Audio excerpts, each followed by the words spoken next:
Shalom, shalom. Karibu tena awamu ya pili. Niite mtumishi wa Mungu Eric. Bila kupoteza wakati, tunaenda katika siri 7 tusifunue kama tulivyosoma. Tuliangalia siri 7 zilizo katika kitabu cha Ufunuo katika awamu ya kwanza. Kama umepatana na hii ikiwa awamu ya pili, tafuta awamu ya kwanza. Siri ya kwanza ilikuwa inasema wafalme wa nchi, wafalme wamezini naye, wenyeji wa dunia. Siri ya pili, amelewa kwa mvinyo wa uasherati wake. Siri ya tatu, ana jina la siri katika kipaji cha uso wake, Babeli mkuu, mama wa makahaba na machukisho ya nchi. Siri ya 4, amelewa kwa damu ya watakatifu na ya mashahidi wa Yesu. Siri ya 5, ana kikombe cha dhahabu katika mkono wake kimejaa machukisho ya nchi. Haya, siri ya 7, amekalia milima 7 na ni wafalme 7. Haya, siri ya mwisho na ya 7 ilikuwa ati mji Babeli mkuu si mtu bali ni mji ule mkubwa ulio na ufalme juu ya ufalme. Kwa hivyo tunaanza kusifungua sasa. Wafalme wa nchi wamezini naye. Siri ya kwanza na siri ya 7, tunaona siri ya 7 inasema Babeli mkuu ni mji ule mkubwa ulio na ufalme juu ya wafalme. Na ya kwanza, siri ya kwanza inasema wafalme wa nchi wamezini naye. Kwa hivyo tunaangalia ufalme wenye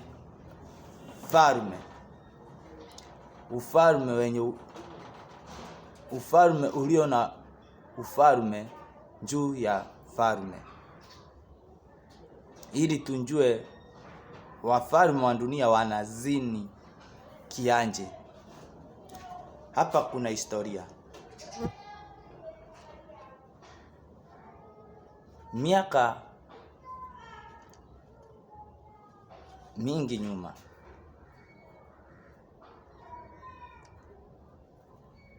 Yesu kabla asaliwe, kulikuwa na ufalme ulikuwa unaitwa Roman Empire. Roman Empire ilikuwa ni ufalme uliotia mizizi na ni taifa lililokuwa limekaa muda wa miaka mingi. Yesu akisaliwa, ufalme wa Roma ulikuwa na miaka 720. Yesu anasaliwa, anapata Wayahudi wanakoloniziwa na Roma. Kaisari yeye ndiye alikuwa ameweka mamlaka na kuwaweka akina Herode na akina Pilato. Pilato na Herode wote walikuwa chini ya Kaisari. Na ndio maana unaona wakati Pilato anadai kuwa anataka kumfungulia Yesu, kwa kuwa Yesu ni mfalme wa Wayahudi, Wayahudi wanamwambia kuwa wewe sio rafiki ya Kaisari, kwa kuwa yeyote anjifanyaye mfalme anamfitini Kaisari. Tena Bwana Yesu anafuatwa na Mfarisai hili kumjaribu. Anamuuliza, ni halali kumpa Kaisari chake kutoa kodi? Yesu anamuuliza, mbona unanijaribu? Nionyeshe hiyo dinari. Akaonyeshwa dinari. Akauliza, hii chapa ni ya nani? Akasema ni ya Kaisari. basi kama chapa ni ya Kaisari chake na Mungu chake. Sasa ufalme wa Kiroma, Yesu akisaliwa na hata akakua, na hata katika injili yake na ya mitume na ya wale waliofunzwa na mitume, wote walikuwa chini ya ukoloni wa Roman Empire. Hapa ndipo watu huwa wanachanganyikiwa, wakati inasemekana, unabii unasema yule mnyama alikuwa naye hayupo, naye yuko tayari kutoka kusimu aende katika uharibifu. Watu hawaelewi. Ufalme wa Roma ulitikizwa na imani ya Kristo na mitume. Wakati Yesu anashinda kuzimu na mauti, ufalme wa Roma ulikuwa chini ya utawala wa Shetani, ikiwa kama superpower enzi zile, na umetumika kuua manabii, umetumika mbando kuua watu wa Mungu na mashahidi wa Yesu, kama vile siri namba 4 inasema, nikamuona amelewa kwa damu ya watakatifu na ya mashahidi wa Yesu. Ningetamani tuchambue vitabu vingine, lakini nataka kwanza tuelewe Ufunuo 17. Juu Ufunuo 17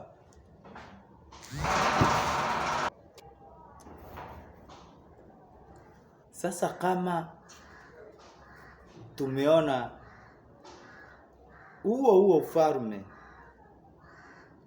umelewa kwa damu ya watakatifu na ya mashahidi wa Yesu, nataka tuingie kwa siri ya pili. Njoo hapa ndipo damu ya watakatifu inapatikana na ya mashahidi wa Yesu inapatikana. Siri ya pili inasema huo ufalme umefanya wenyeji wa dunia wakalewa kwa mvinyo wa uasherati wake. Bali na kuwa wafalme wamezini naye,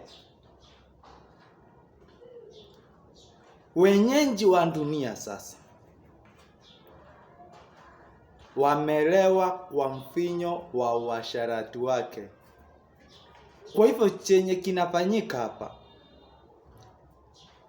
watakatifu na mashahidi wa Yesu wanakuwa hawana usemi. Tutakunja kuangalia vita ya Shetani na watakatifu. Na ukisikia nikitanja Shetani, natanja falme zinazoongozwa na sisi wenye kumcha Mungu. Kuna kipindi cha miaka 2500 kilichotengwa,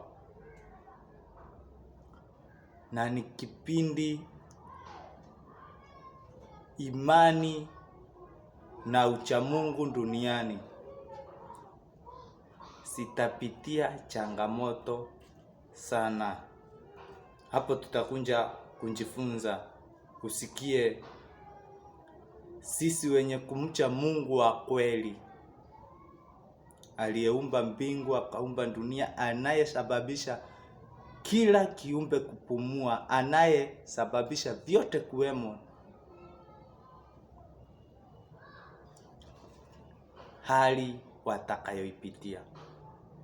Lakini kwa sasa tuchambue hizi siri 7. Hii ni awamu ya pili. Tumeona huo ufalme, wenyeji wote wa dunia wamelewa kwa uasherati wa mvinyo wake. Wamelewa kwa mvinyo wa usharati wake. Hapo ndipo damu ya watakatifu katika siri ya 4 inapatikana. Haya, siri ya 3 ati ni jina la siri. Kwanza sikilia na uelewa hapa. Jina la siri. Hiki kikombe cha dhahabu kimebeba, tumeambiwa kimebeba machukisho ya nchi na makufuru.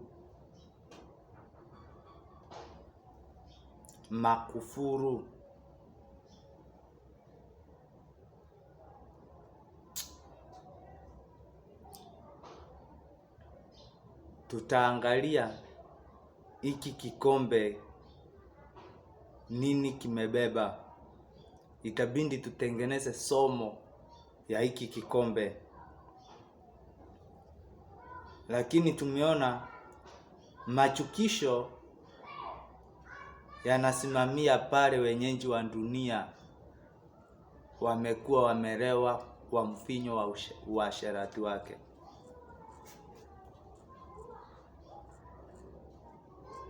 Kwa hivyo vikwazo, machukisho, uovu, alafu kitu kinaitwa kuchanganyikiwa, ndizo ziko katika hiki kikombe. Juu siri ya 3 inasema ni ana jina la siri katika kipaji cha uso wake, Mbambeli mkuu, mama wa makahaba na machukisho ya nchi. Ili huyu Mbambeli mkuu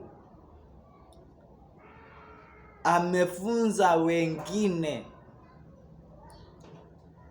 uasherati.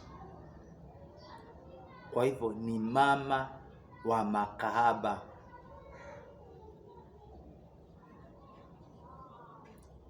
Tutakunja kuchambua kwa undani. Haya, milima 7, wafalme 7. Tumeona siri ya kwanza inasema wafalme wa dunia wamezini naye. Siri ya mwisho nayo ilikuwa inasema mji ule Mbambeli mkuu si mwanadamu ama kiumbe, bali ni mji ule ulio mkubwa, ulio na ufalme, wenye ufalme juu ya falme za nchi.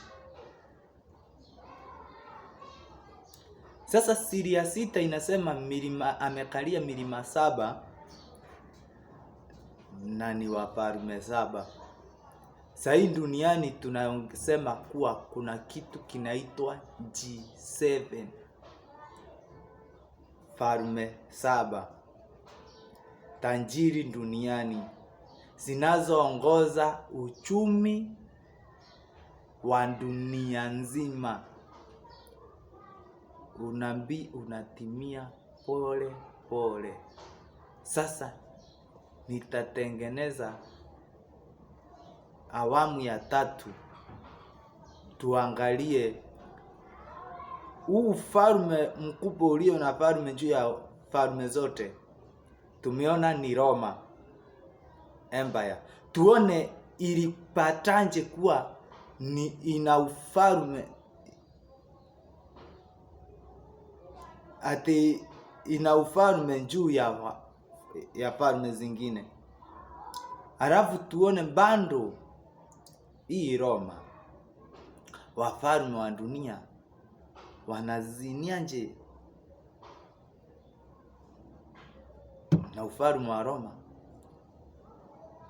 Tuone ufalme wa Roma umeconfuse dunia hanji, na hata ufalme wenyewe umechanganyikiwanje. Jina Babeli likitafsiriwa ni kuchanganyikiwa ama confusion. Nakumbuka siri ya pili, wenyeji wa dunia wamelewa kwa mvinyo wa uasherati wake. Kwa hivyo nao wenyeji wote wa dunia wamechanganyikiwa. Tutaangalia wenyeji wa dunia wamechanganyikiwanje kupitia Babeli mkuu ama Roman Empire.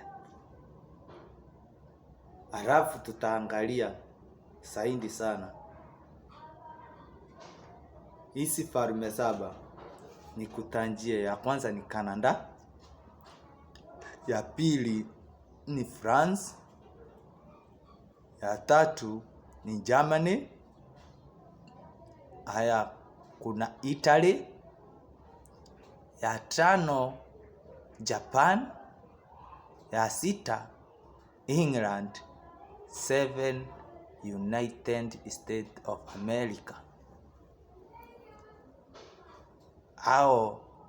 Hiyo ndio ile milima 7 aliyekalia yule Babeli mkuu tunayemuongelelea Ufunuo 17, na wafalme wake. Ndio maana umesikia hiyo milima 7 ni wafalme 7 wanaoendeshwa na Babeli mkuu.